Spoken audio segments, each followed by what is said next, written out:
ವೀಕ್ಷಕರೇ, ಕಾಮಿಡಿ ಕಿಲಾಡಿ ಖ್ಯಾತಿಯ ಜಗ್ಗಪ್ಪ ಹಾಗೂ ಸುಷ್ಮಿತಾ ಅವರು ಇದೀಗ ಜಿ ಕನ್ನಡದ ಜೋಡಿ ನಂಬರ್ 1 ಶೋಗೆ ಬಂದಿದ್ದಾರೆ. ಇವರು ಕೇವಲ ಮದುವೆಯಾಗಿ 6 ತಿಂಗಳಿಗೆ ಡೈವರ್ಸ್ ಅಪ್ಲೈ ಮಾಡಿದ್ದು ಎಂಬಂತಹ ಒಂದು ಸುಳ್ಳು ಗಾಸಿಪ್ ಈಗ ಎಲ್ಲ ಕಡೆ ವೈರಲ್ ಆಗುತ್ತಾನೆ ಇದೆ.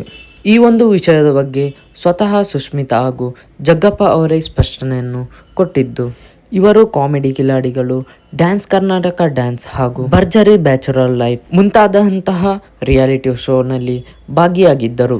ಇನ್ನು ವೀಕ್ಷಕರೇ, ಸುಷ್ಮಿತಾ ಅವರ ಬಗ್ಗೆ ಹೇಳುವುದಾದರೆ, ಇವರು ಕೂಡ ಕಾಮಿಡಿ ಕಿಲಾಡಿ ಶೋನಲ್ಲಿ ಭಾಗವಹಿಸಿದ್ದಾರೆ. ಕಿರುತೆರೆಯಲ್ಲಿ ಕಾಣಿಸಿಕೊಂಡ ಈ ಒಂದು ಜೋಡಿ ರಿಯಲ್ ಲೈಫಲ್ಲೂ ಕೂಡ ಒಂದಾಗಿದ್ದು ಮದುವೆ ಕೂಡ ಆಗಿದ್ದಾರೆ. ನಾನು ಜಗ್ಗಪ್ಪ ಹಾಗೂ ಅವರ ಫ್ಯಾಮಿಲಿಯನ್ನು ತುಂಬಾನೇ ಇಷ್ಟಪಡುತ್ತೇನೆ. ನನ್ನ ತಂದೆ ತಾಯಿ ಸುಲಭವಾಗಿ ಹುಡುಗನನ್ನು ಒಪ್ಪಿಕೊಳ್ಳಲ್ಲ, ಆದರೆ ಇವರನ್ನು ಒಪ್ಪಿಕೊಂಡಿದ್ದು ನನ್ನ ಪುಣ್ಯ ಎಂದು ಹೇಳಿದ್ದಾರೆ. ವೀಕ್ಷಕರೇ, ಈ ಒಂದು ಡೈವರ್ಸ್ನ ಸುದ್ದಿ ಬಗ್ಗೆ ನಿಮ್ಮ ಅನಿಸಿಕೆಯನ್ನು ತಪ್ಪದೇ ಕಮೆಂಟ್ ಮೂಲಕ ತಿಳಿಸಿ.